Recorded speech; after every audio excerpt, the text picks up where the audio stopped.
What about accessibility? How you can make sure that your presentation or your online session is accessible to students. You may or may not know that a disabled student is attending, so you have to take this into account. Next slide, please.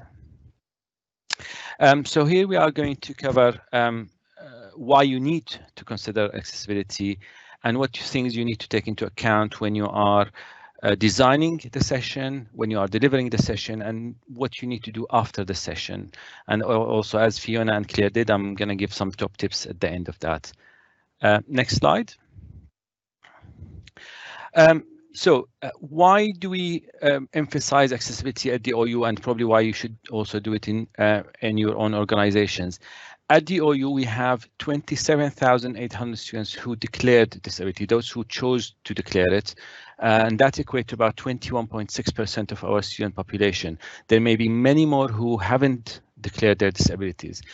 And if you can see here, there is a wide range of them. The biggest one is mental health problems, and then you have the ones that come to mind when we talk about accessibility are the sight and hearing things, but also you have lots of people with learning difficulties. So you don't need just to think about how you make your session accessible to someone who is who have a visual or hearing impairment, but also you need to think about people who have other type of disabilities that make it difficult for them to follow something online or even face-to-face.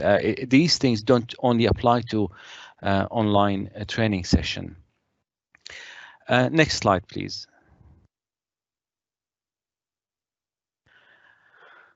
So when you are designing a session in general, whether even especially for an online training session, you need to ask yourself the following questions. How can you make sure that all the attendees will benefit from the session? That's whether they have a disability or not. And what if someone have a particular disability during the session? Is there a way that you can figure out things for this particular group of students? Next slide. So at the design stage, as Fiona mentioned, that you have to think about the content and the how you can deliver things, but also you need to take into account how you actually design the slides themselves. So you have to think about adding headings, the use of color. We kind of sometimes like to use light colors such as pink or green, and remember these on a white impairment. Again, font size, you might need to think about making using big fonts so people can see it. Also, the use of image. You might want to share your slides with someone later on, and if you are using images to convey information, remember that these images cannot be read by screen readers, so you have to think about putting alternative text. So someone using a screen reader then can understand what's the purpose of this image. Sometimes the image is just decorative, then say that it's just decorative image. Also, sometimes we might be tempted to use some fancy animations in the slides or moving slides. Remember, these can cause problems to someone with disability or someone using a screen reader. So it's better to keep it simple all the time. One more thing, Fiona has mentioned, or Claire mentioned something about scripts. So if you can't deliver a session, then one of your colleagues can deliver the session, but also scripts are really important when you have a disabled students. They may ask for it in advance of the session so they can go through it. So when you are designing your slides, think about preparing the script at the same time so you can make it available to someone who has a disability if they requested it. Just a quick tip here. Microsoft has a feature in their applications for accessibility checks, so try to use it. I've just put here how to get into it for PowerPoint, but it's available also in Word and it can be used in any other documents. It might not be 100% proof to make sure everything is accessible, but at least it can help you with this. Next slide, please. Now, at the things you need to take into account during the presentation stage, just ahead of the session, if you know that a disabled student is going to join your session, try to liaise with them, communicate with them, and see what they prefer. They might just want to have the slides ahead of the session. They might want the script, but also they may, for example, if you have someone who is a profoundly deaf student and they can lip read, they might want you to turn on your camera so they can read your lips while you're talking. Take your guidance from them and then work with them on that. Also, during the presentation, try to speak clearly. Imagine you are talking online and sometimes the internet is not that good. People, even who don't have a disability, find it difficult to hear you. But imagine someone with disability. So try to enunciate, try to be clear and give clear guidance. And always check with your attendees whether they see or can follow you on the screen while you're moving through. Another thing you need to take into account is when you are telling people to do something, or when you are doing something, if you, instead of saying, for example, click here, actually give them the guidance on where you are clicking. So the top left hand side of the screen or the top right hand side of the screen, and then name it what you are clicking. So I'm clicking on the resources button, for example. This will help someone who has a disability or have difficulty following you quickly to understand where you're going, so they can follow you. Sometimes we fall into the temptation of saying click here and people can't see us. So it's always good to give clear guidance. And also, and I use it as a practice for following a comment from a disabled student. When you are using the mouse on a screen, whether it's as a face-to-face presentation or online presentation, try to make your mouse visible. So I have mine as enlarged and black in color, so it can be visible on a white background. So when I'm moving my mouse around, people can follow it. Think about these things when you are delivering your session, whether face-to-face or online. Next slide, please. Now, Fiona have mentioned that we deliver generic and targeted sessions. With generic sessions, it's difficult to know who's attending, so you have to think about making your slides accessible in advance. But also with targeted sessions, it's easier to know who's going to attend. So for example, with this session here, the S112, which Fiona delivered last year, I think, we have been alerted in advance by the module team that a profoundly deaf student was going to attend the session, and the module team have arranged for a transcriber to be available online at the time of the session so they can type as Fiona is talking. So Fiona liaised with that person to understand how they prefer to work with her, and they arrived to the idea that a transcript box should be put at the bottom of the screen where the transcriber would write while Fiona is talking, so the students could benefit from being online live in the session with other students. So kind of you think about inclusivity here. That was only possible to do because we had an advanced knowledge of who's going to attend and we arranged for it. So again, if you have the advanced knowledge, liaise with the relevant people. Next slide, please. Now, things you need to take into account after the session take place. Sometimes you may not be able to accommodate everyone. It's impossible to be able to do that. But you have to think about how I can make the session accessible after the event as well. So one of the things we do, Fiona have mentioned that already, we pick up some of our sessions and then we transcribe them. We use a commercial company for that because the sessions are long. And what we do, we pick up the best one of our generic sessions, and then we subtitle it and transcribe it and make it available on YouTube afterwards. This will allow someone who has a, let's say, who is, for example, deaf or have a visual disability to go into the transcript or watch the session with subtitles so they can benefit from it afterwards. And anyone can benefit from it as well. Remember also, you may have someone whose English is not their first language. So this also will benefit someone else. It's not only disabled students. And we have made all our sessions available on YouTube for people to watch it. Next slide, please. If we can play the video here. So this is a sample of how we added subtitles to one of the sessions. And for those who are concerned about privacy, you could see Adobe Connect allow us to anonymize users. So it only say user number 1716, but doesn't mention a name. Is it possible to play the video? Okay, so welcome everyone to this library session called Smarter Searching with Online Library Databases. My name's Jude Bennett. I'm one of the librarians here in Milton Keynes at the Open University Library, and with me is my colleague Wendy Chalmers, who'll be looking after the chat. Just so that you know that the slides for this session and a handout are available. You can download them now from the page where you press join room, or I'll be popping up some links. Yeah. Can we stop now? For you to download as well. Thank you.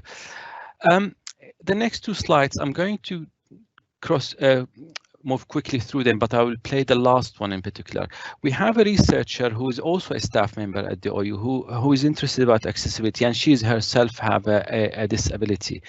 She's Jo Buxton, and her research concentrated on how to make our online training sessions inclusive. So in this slide, and I'm going to just talk about it rather than play it first, she mumbles on purpose, and she mentioned asking students to follow colors as well. So these dots are colored in red, green, and blue, and ask them to see them. Now imagine if someone has a disability and you are not speaking clearly, and also you're asking them to follow colors. So someone who is colorblind will not be able to see it. So try to take this into consideration. Don't use colors as a way to indicate things. Maybe you use colors, but also you highlight them at the same time, but speak clearly as well. Next slide. In this, sorry. Means, I'm going to use a very simplified example with 2 factors and 3 clusters, so that we can plot and visualize the data to get to grips with the principles. In real life, you'll have to be using many factors, but that's not easy to visualize. So to start off with, all of our data is unclassified, and we're trying to find ways to naturally group it. I decide I want to group this data into 3 clusters, which I'll highlight with red, blue, and yellow. Because I want 3 clusters, I'm going to use K equals 3 for my cluster analysis. Yeah, next please. I'm not going to play this one, but I'm just going to mention it briefly here. Here is someone you are talking, and someone who has hearing impairment and using a hearing aid. Basically, they can't hear anything. They just hear an empty noise. We share these slides with you, and you can play it and see yourself the effects that students would have. So always take this into consideration. That's where, for example, why subtitles are important. Can we move to prospective 3 slides? Now, this is what you can see here is static. This is someone, a blind student who has a screen reader reading at the same time. So they can't see anything. They will hear double voices. Can we play this slide, please? So what the K-means process will now do is allocate a colour to all the other data points based on which centroid they're nearest to. This is very easy to see with just 2 factors, but as I'm sure you can imagine, it'd be much more complex with multiple factors. So the first classification is made. Okay, can we move to the next slide, please? So you could see how someone with disability, these are some of the difficulties someone with disability, someone with disabilities may have. So always bear that in mind when you are designing, when you are delivering, and after the session. So try to, in order to make sure your sessions as inclusive as possible. Can we move to the top tips slides, please? These are my top tips for accessibility.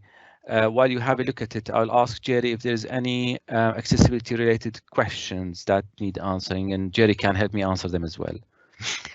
Okay, I was mid-typing there, so I will go back to typing the answer to one of the questions.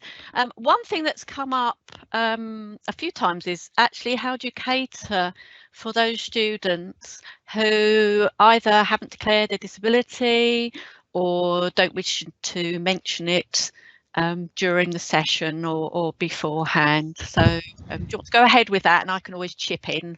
Yes, this is particularly why you need to think about accessibility in advance of the session, at least by making the slides accessible, by when possible providing subtitles afterwards, because some people may not want to declare the disability.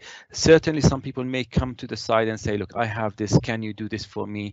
And again, you try to accommodate it then and there. But if they chose not to declare it, there is really not much you can do. However, I'm going to talk specifically about the OU here. We always think about accessibility in advance, just in case someone may decide not to declare it. And that's how we work here. And again, this is why I would encourage everyone, when they are designing a session, whether face-to-face or online, try to make it as accessible as possible. So for example here, I mean, this is a feature in Teams that is really good. You could activate the subtitles and it will only be visible by the person who's on the other side. So not everyone will see it, but they have the option to use it. But you are here, in this case, controlled by what the technology allows you to do. Certainly, this is not available to us with Adobe Connect. That's why we offer the subtitles and the transcript afterwards. And we try to accommodate people when possible.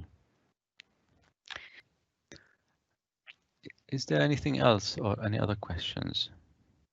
Somebody asked why do we need transcripts when we've got closed captions, and I think it's good accessibility practice to have both. If you have a transcript, it's easy for a screen reader user and other users really actually to just quickly look through what's been said in the video, rather than having to actually run the whole video, and they can change the background color, etc. So it caters, it's another way of catering for different needs, accessibility needs.